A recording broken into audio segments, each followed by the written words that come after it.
अच्छा, हड्डी टूटती है, कौन सा डॉक्टर जोड़ता है? कौन सा डॉक्टर? कोई दुनिया का डॉक्टर नहीं जोड़ता, अपने आप जुड़ती है। हाँ। प्लास्टर लगाता है जुड़ती ताकि सीधी जुड़े। हम्म।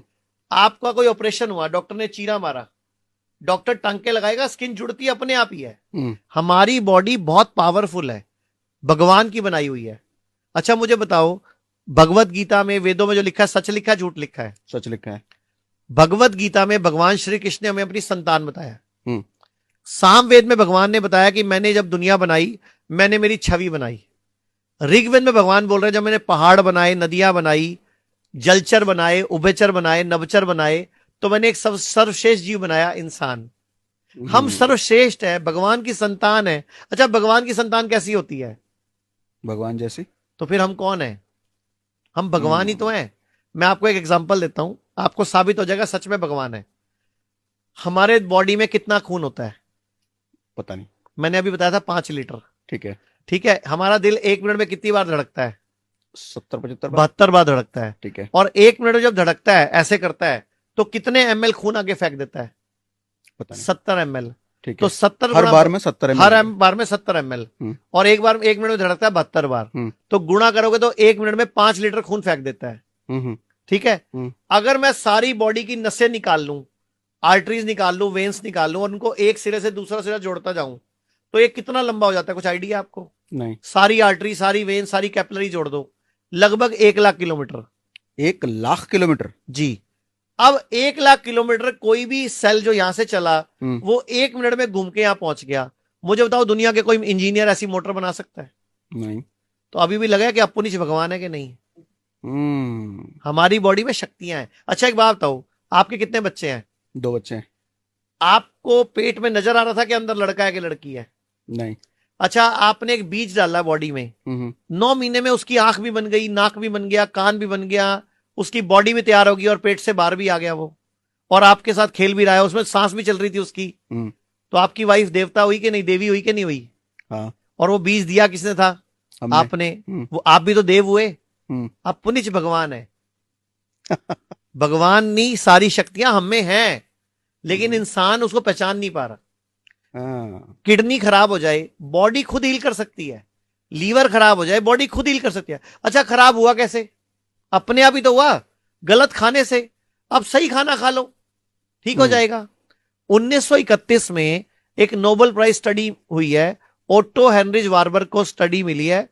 मतलब उसको क्या मिला, ओटो हेनरिज को क्या बोला गया 1931 में, नोबेल प्राइज मिला कि अगर बॉडी में ऑक्सीजन का प्रोडक्शन बढ़ा दो तो कभी कैंसर नहीं हो सकता। अच्छा।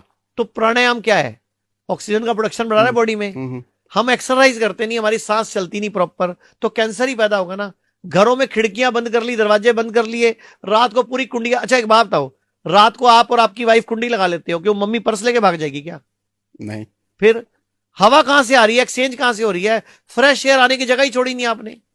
अब जब आप एक कमरे में सो गए, 12 फुट बाई 15 फुट के कमरे में, अगर मियां बीवी 2 लोग सो जाएं, तो 2.5 घंटे में वो फुल ऑफ कार्बन डाइऑक्साइड हो जाता है सर।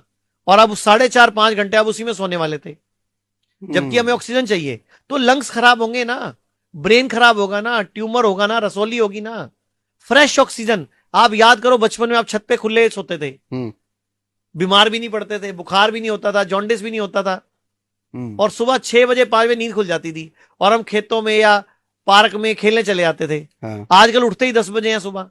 छत पे जल्दी नींद खुलती थी, सुबह सूरज की रोशनी से खुलती थी, चिड़ियों की चहचहाट से खुलती थी। अब आप बंद कमरे में पर्दे इतने मोटे मोटे लगाते हो, रोशनी की किरण नहीं अंदर आती। 9 बजे भी आपको पर्दों की वजह से पता नहीं चलता बाहर दिन हो चुका है। पर्दे को कहते भी ब्लैकआउट पर्दा, हाँ, जिसमें सूरज की रोशनी ना आए। तो सर हम उल्टा गलत हो गए ना। सूरज हमारा दोस्त है, सूरज एनर्जी है। दुनिया का कौन सा पौधा, कौन सा पेड़ बताओ जो सूरज से एनर्जी नहीं लेता? और कोई? और सारे जानवर भी सूरज से एनर्जी लेते हैं, लेकिन हम सूरज को दुश्मन मान बैठे हैं। हमें सनस्क्रीन क्रीम लगानी पड़ रही है, तो हम गलत है, सूरज सही है। सूरज डूबने के बाद खाना खाना भारत की छोटी एज होने का सबसे बड़ा कारण है, और सूरज की रोशनी में नहीं घूमना हमारी बॉडी में न्यूट्रिशन की कमी का सबसे बड़ा कारण है। रोजाना उगते सूरज में कम से कम 2 घंटे बैठना चाहिए या योगा करना चाहिए। दुनिया में स्टैनफोर्ड में रिसर्च हुई है, सूर्य नमस्कार, भारत का सूर्य नमस्कार पूरे विश्व का सबसे पावरफुल योग है, जिसको हम करते ही नहीं। हम्म खाना खाने के बाद वज्रासन में बैठना चाहिए, हम्म शरीर वज्र जैसा बन जाता है, लेकिन हम बैठते ही नहीं। खाना चबा चबा के खाना चाहिए। मैं कहावत बोलता होता हूं, खाने को पीना है, पानी को चबाना है। हमें पानी पीना नहीं आता सर, पानी का गिलास पकड़ेंगे हम यूं पी जाएंगे। हम्म हमारे लीवर पे, किडनी पे लोड पड़ गया सर। एक घुट पियो 32 बार चबाओ, दूसरा घुट पियो 32 बार चबाओ। पानी भी देव है सर, 5 तत्वों से बने हम। धरती, जल, अग्नि, वायु, आकाश। ये 5 तत्व अगर हमने बैलेंस कर लिए तो हम अब बीमार पड़ते ही नहीं ना। ये लेकिन क्या ये लॉजिक है पांचों तत्व इसका पानी बिगाड़ को? लेते हैं हम। पानी को गटगट की के, खाने को बिना चबाए खा के, सूरज को ना लेके, हवा छोटी लेके, ऑक्सीजन कम लेके बीमार हम्म हो जाते हैं हम।